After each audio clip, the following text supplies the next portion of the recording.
Om Jananim Sharadam Devim Ramakrishnam Jagadgurum Padapadme Tayo Shritva Pranamami Muhurmuhu.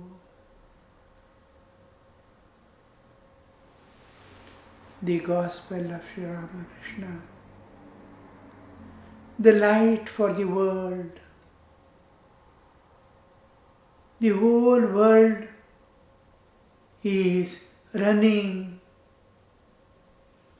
towards a great calamity, as if everybody has lost, as if their path of a decent life that leads to the evolution of human existence.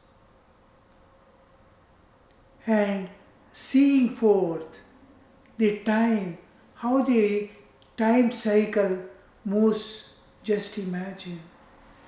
Kala, like the seasons move, the whole thing is moving. Again and again, same seasons come. Summer, winter, rainy season, spring. All these are moving in a cyclic order. So goes this world of righteousness and unrighteousness.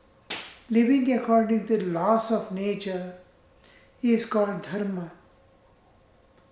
Dharma is living according to the law of nature.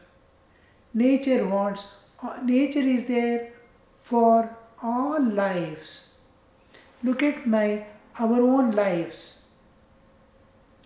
The food nature is giving. Nature is bringing up plants and so many things for us to food, for breathing. There is provision. Oxygen is there already in the air. All things have been provided to man to live a comfortable life here. And the food that we eat is digested by nature, converted into blood and made to circulate throughout the body, giving nourishment to every cell. The wastage is thrown away. We can't do anything in this body. We don't know how to digest food. I can eat, and eating also is maintained by nature. Tomorrow my jaws become stiff and I can no more bite or eat. The whole system is kept alive. Even when I am asleep, digestion, breathing goes on. I am not aware, I am not there in the body itself. When I sleep, I am separated from the body entirely. And I am in a different dimension, unrelated to body. And it is continuing. The whole process is continuing. Nature is maintaining it. Otherwise, when I sleep, the body must die away. No breathing is possible. I am not there. I am not doing anything in this body. Nature is taking care of every bit of our existence. Nature is making us live in this body. And to be loyal and expressing gratitude to nature, loving all beings, loving this nature, and living an honest life of purity is what the nature expects. Just nature's plan is evolution of Jiva. It has come into this existence, and the moment it comes, it is a world of duality. There is good and bad. There is dual. There is sukha, dukkha. There is good and bad, right and wrong. So many things, all dualities are there. And in this, you have to move in this duality towards evolution. What is evolution? It is escaping from the grip of this duality. Good and bad. Go beyond good and bad. Sukha dukha. Go to live as divine in this world, free from raga, dvesha, ahankara, ego, free from ego. I do, I enjoy, ego, I, mine and for me. Free from that. You, yours and for you. That life, that is love. Love is a sacrifice and desires are selfish, self-centered ideals. So to live according to nature means I am living compatibly with all other lives and this nature. Never to do any action that harms the nature, harms other beings, and that is life. Protect yourself, but don't harm others. So this principle is living according to nature, and living according to nature is called dharma. So dharma, because there is duality, the human also has two different natures. One is good nature, bad nature. Good nature will be passing through the evolutionary process in the same universe, and bad people are going involuntary process of again coming down. So this involuntary process of getting involved in the nature, evolutionary process to move towards a divine of everlasting peace, love and bliss. So these two dimensions. Now because of the content of the duality, then the degree of goodness, dharma and adharma goes on varying. Because of the currents that flow, make the wind flow, and all that, we see the seasons forming. The earth is moving at an angle, and we see the seasons are forming. Each surface goes away from the moon a little, it becomes winter. As it goes, going closer to sun, we are moving in an elliptical system. Now, the forces that are making it move is combination of positive and negative. So it takes an elliptical form because of the various forces acting. And this movement round the sun, making season, how it happens you see. Summer, winter, rainy and all that. Similarly, the dharma and adharma goes on varying.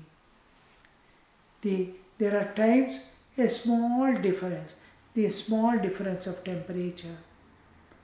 The whole earth is not going to become solidified ice matter, no. It will never begin to boil like boiling water. There is range. The nature tries to bring back to that balance. Anything happening otherwise is brought back to equilibrium and harmony. Nature is taking care. Like that, now dharma and adharma are there. They are the highest. It is not going to be a place, time when the adharma won't be there or dharma won't be there, but small degrees. 1/4 it reduces to, and by 3/4 it expands to fullness. The dharma is coming down. As the dharma comes down, adharma goes up, and adharma comes down. As the temperature comes down, coolness is increasing. As it is moving towards opposite direction, we see other side of it. Now, just like that, dharma and adharma are changing. Highest dharma is Satya Yuga and lowest dharma is Kali Yuga. Highest adharma is Kali Yuga and lowest adharma is, there is adharma, but it is lowest in Satya Yuga. So these changes take place, and during this whole process, whenever there is a emergency, that jivas are going to lose themselves, get so much of karmic load that they are not able to carry it anymore. When it comes to that stage, God incarnates. God incarnates to bring back the balance, just like nature interferes in the external world to bring back the things to its normalcy. Like that, regarding the life on the earth, where we are concerned, life are there not only in earth, so many planes of existence are there. Bhu Bhuva Swaha Maha Jana Tapa Satyam Atala Vitala Sutala Talatala Rasatala Patala, all these 14 planes of existence, innumerable beings in each plane, 14 planes. If a man can just transcend his mental limitations, mental barrier, he has access to the higher levels of consciousness. He can see what is happening in which layer of this universe. Like that, he can, but with this bodily existence, we cannot perceive. Through these mind senses, we cannot perceive. That's why Arjuna, when he asks about reality, he says, you cannot see me, you cannot know me through your ordinary eyes. I will give you divine eye by which you can see me. Divya Chakshu. But because we are not able to see it, we can't deny it. Because those who are seen and come back are already there as a witness of that, and they are ready to take you to that level. Only thing is, we have to reveal or release ourselves from the grips of this world and be dedicated to them, hand over ourselves to them to be able to carry to that level of understanding. So here we see the whole platform is changing. And God has to interfere for sake of these jivas. There comes into picture Sri Ramakrishna coming down to this universe for the present age. Look at the status of this world, state of man's mind, full of tension moving about, and only showing external glory as if I am this, I am that. Where is man? Nothing is there in man. Even the capacity to live is not there. Nature has to make him live. Nature has to digest his food. Nature must provide him everything, every act, bringing him to the world. But ego alone man possesses. So at this time, juncture, this is one of the nature's part. When you come to the social structure, we see how the societies are going on, how the political conditions are bringing the mankind. All all the technologies, all the knowledge man has been putting on this warfare.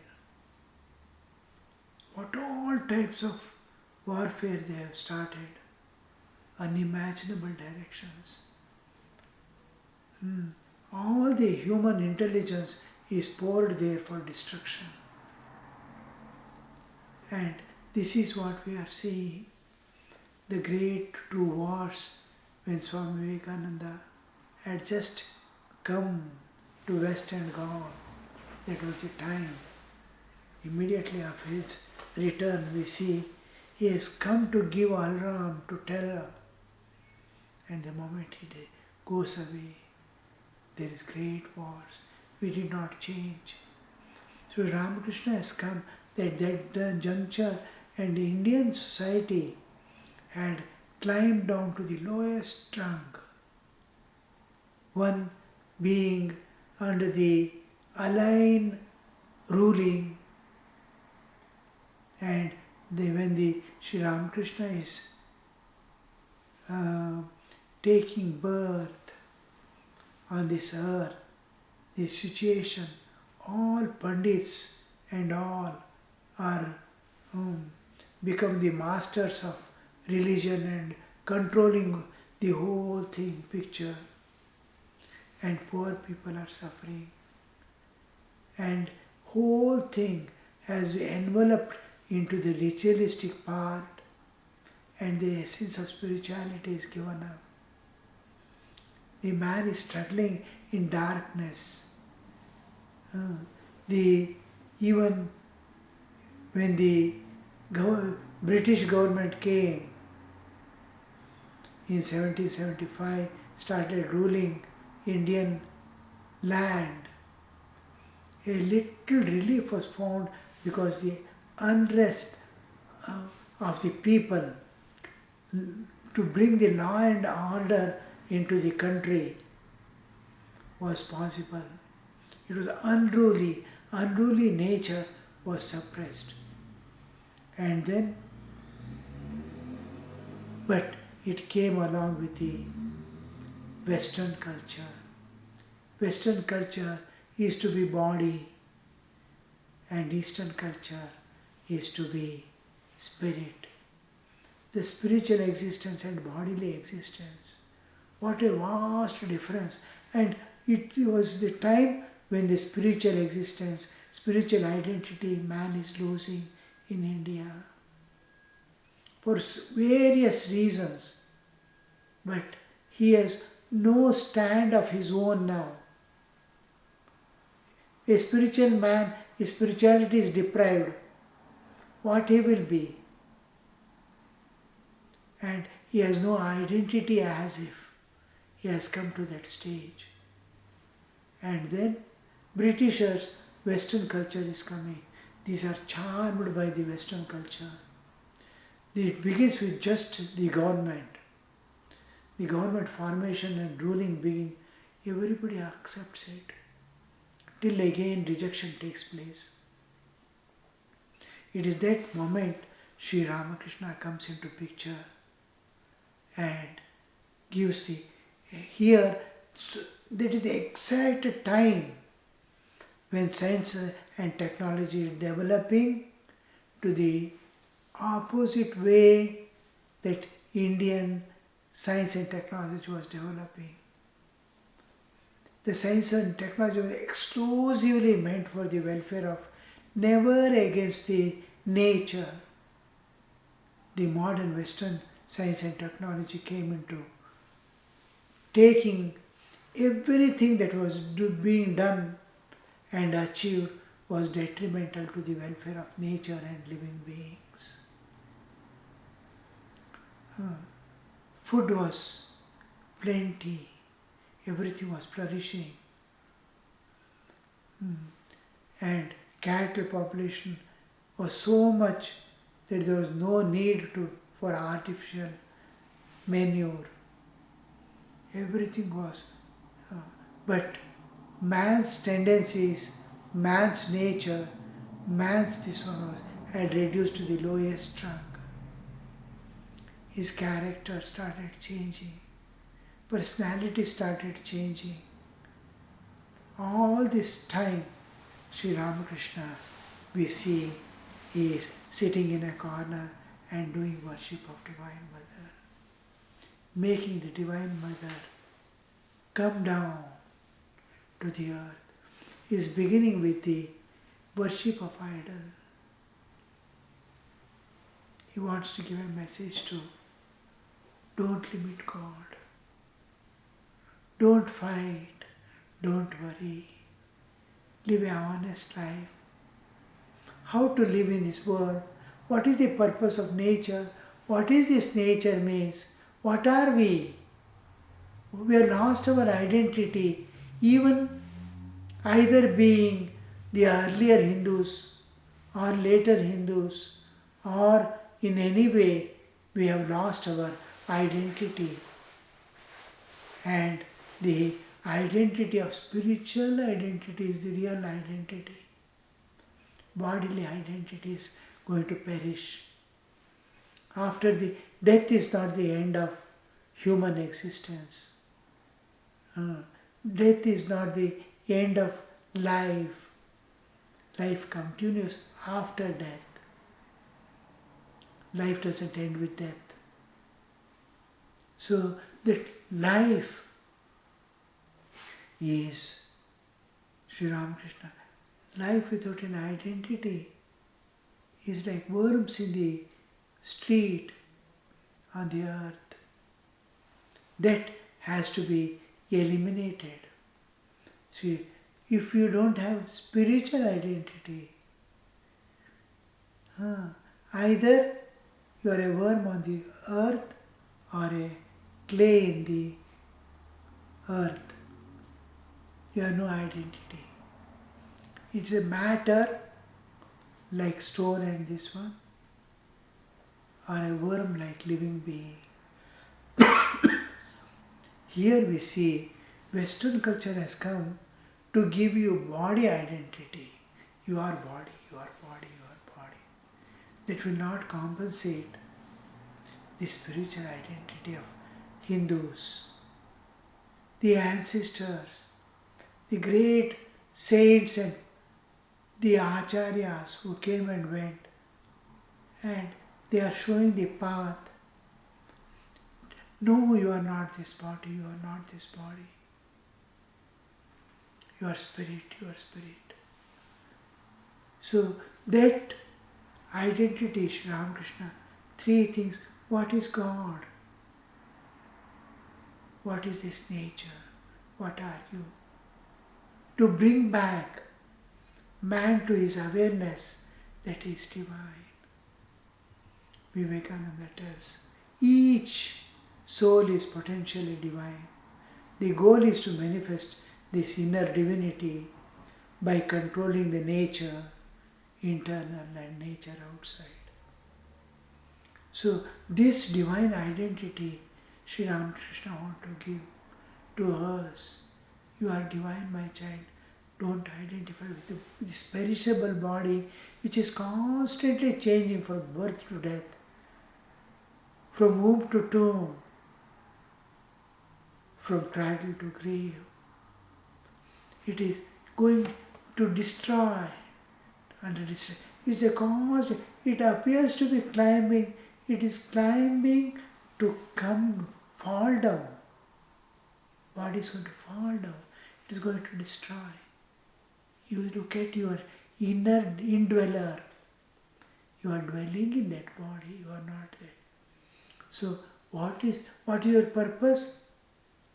Once you get your individual identity as divine, it is to merge in the cosmic divine, the God. God has made man in his own image, and the image has to become the original. The bimba must become merged in the pratibimba must merge in the bimba again.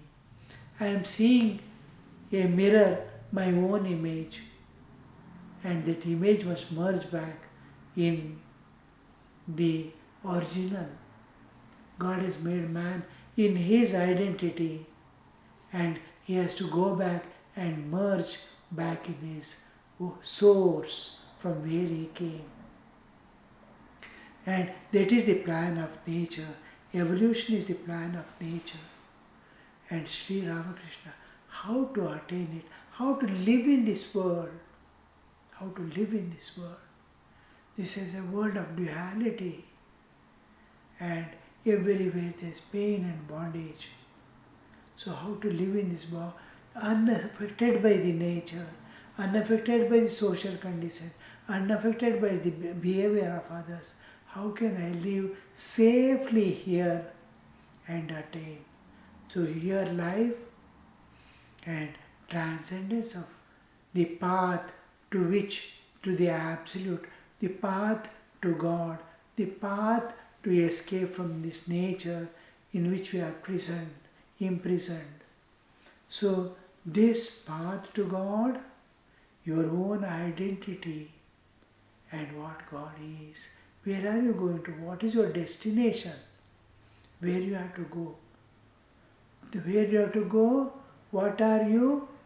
And where are you? How to go? So all this here presents to mankind and builds up and harmony. Just as life and teachings are sufficient to build up the inner harmony, because nothing can be eliminated, nothing can be created, nobody's nature you can change. And in this duality you have to live. So varieties, negative, positive, good, bad, right, wrong, everything remains in this world at all times. Now with all that, how to build up the harmony? One platform of divine and spirituality. Sri Ramakrishna gives us that platform on which we can stand and attain. So inner harmony, external harmony, spiritual harmony, all types of harmony he brings and makes peace radiate from every jiva, radiate in this world. He wants in the shortest time to come a world of peace, love and harmony. Om Shanti Shanti Shanti Hari Om Tat Sat Shri Ramakrishna Arpanamastu.